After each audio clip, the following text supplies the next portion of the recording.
We're going back to the old Blackwood Manor, not in person, but through the recordings we captured during our last investigation. The house was active, unusually so. We felt it, we saw things, but what did we hear?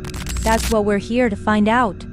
We've spent days meticulously going through hours of audio, and what we've isolated is, frankly, chilling. We'll be reviewing the EVPs, the electronic voice phenomena we caught. These are the voices from the other side, whispers caught on our digital recorders that our ears missed in the moment. So turn down the lights, put on your headphones, and get ready to listen closely. This is Ghostly Echoes. Let's set the scene. We're in the master bedroom of Blackwood Manor, a room with a heavy, oppressive atmosphere. It's where Eleanor Blackwood is said to have spent her final lonely years. We were using our SB7 spirit box, and the room was completely silent otherwise. We started with a simple question, asking if anyone was there with us. For several minutes, all we got was the usual static sweep. But then, just as we were about to move on, something came through. It's faint, so listen very, very carefully. I'm going to play the original clip first, then the amplified and cleaned up version. Here's the raw audio. Did you catch that? It's quick. Now, here it is amplified. It sounds like a woman's voice, and it clearly says, "Leave." It's a single word, but the emotion behind it. It's not angry, it's desperate. A plea. Who was this? Was it Eleanor, wanting to be left in peace? The timing, right after our question, is just too perfect to be a coincidence. Next, we moved down to the library. This room has a history of objects moving on their own. Books flying off shelves, that sort of thing. We set up multiple recorders, hoping to catch the sound of any movement. We didn't hear a thing while we were there, but one of the static recorders we left on a bookshelf picked up something truly bizarre. We were in the adjacent hallway at the time, completely quiet. This isn't a voice. It's something else. Listen. It's the distinct sound of pages turning. Slowly, deliberately, like someone is idly flipping through a book. There were no open windows, no drafts, and we were the only ones in the house. We checked the book we left the recorder on, and it was closed shut when we retrieved it.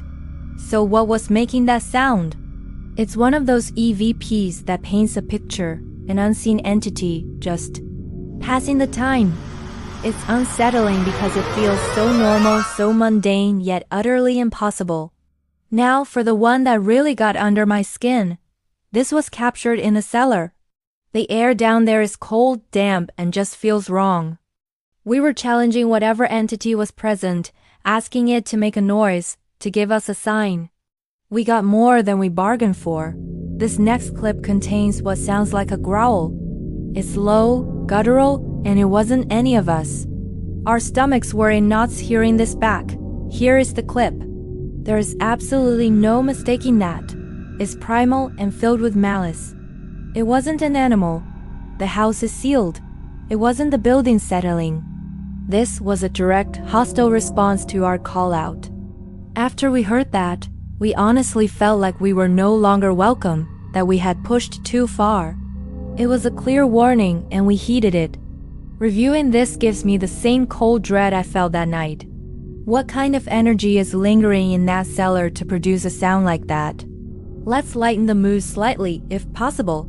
This next one is more curious than terrifying. We were in the children's nursery on the second floor.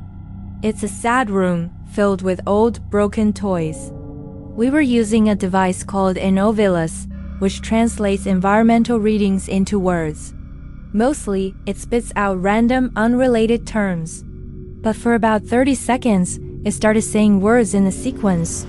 It said, doll, then play, then sad. We asked, why are you sad? And right after, our main audio recorder, not the Ovilus, picked up this whisper. It's a child's voice. It's very quiet. Listen, it sounds like it's saying, lost, doll, play, sad. Lost. Could it be the spirit of a child mourning a lost toy? The connection between the Ovilus and the EVP is just staggering. It's a conversation pieced together across different technologies. It's moments like this that truly make you believe we're communicating with something. It's heartbreaking to think of a child's spirit trapped there, forever searching for something they've lost. Okay, back to the main hallway on the ground floor. This area was a hotbed of activity all night. We felt cold spots, saw shadows, the works. We decided to just sit in silence for a full 10 minutes with all recorders running. We thought we had nothing, but when you isolate and amplify the audio, you hear a conversation. It's not clear, it's what investigators call a crowd murmur EVP. It sounds like multiple people whispering at once, just out of phase with our reality. You can't make out individual words, but it's unmistakably the cadence of conversation. I'll play the amplified section. It's like listening to a party through a thick wall. Who are these voices? Are they residual energy, an echo of a past event replaying itself? Or are they intelligent spirits, aware of each other and communicating? The fact that it was captured in the main thoroughfare of the house suggests this might have been a common gathering spot, its energy imprinted on the very walls. This is one of the most fascinating EVPs I've ever encountered. Now for the final piece of evidence from our night at Blackwood Manor. This is, without a doubt, the clearest and most direct EVP we captured. We were packing up our gear, getting ready to leave. The investigation was officially over. We had one recorder still running on the main staircase, just in case. As we were walking out the front door, we said our goodbyes, thanking any spirits for communicating with us. And that's when it happened. A voice, clear as day, came through on that last recorder. It wasn't a whisper.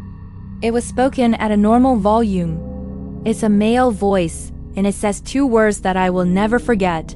I won't preface it anymore. Just listen. Don't go. Chills. Absolute chills. It wasn't a warning like the growl or a plea like the woman's voice. It sounded lonely, almost pleading. After a night of feeling threatened and unwelcome, the final communication was one that wanted us to stay. What does that mean? It completely changes the narrative of the investigation. It suggests a complex mix of energies in that house, some hostile, some lonely, all trapped together. So, what do you all think? These EVPs paint a complex and chilling portrait of the entities residing in Blackwood Manor, from the desperate plea to leave, to the hostile growl in the cellar, the playful but sad child, and the final lonely request for us to stay. It's a reminder that the paranormal isn't just one thing. It's a spectrum of experiences and seemingly emotions. Each piece of evidence opens up more questions than it answers. We went looking for ghosts, and we found voices that tell a fragmented, haunting story. Let me know in the comments which EVP you found the most compelling or the most terrifying. Your interpretations are just as important as ours. We're all in this journey of discovery together. Thanks for joining me tonight to review these ghostly echoes. Stay curious, stay safe, and don't forget to hit that subscribe button for more investigations into the unknown. We'll see you next time.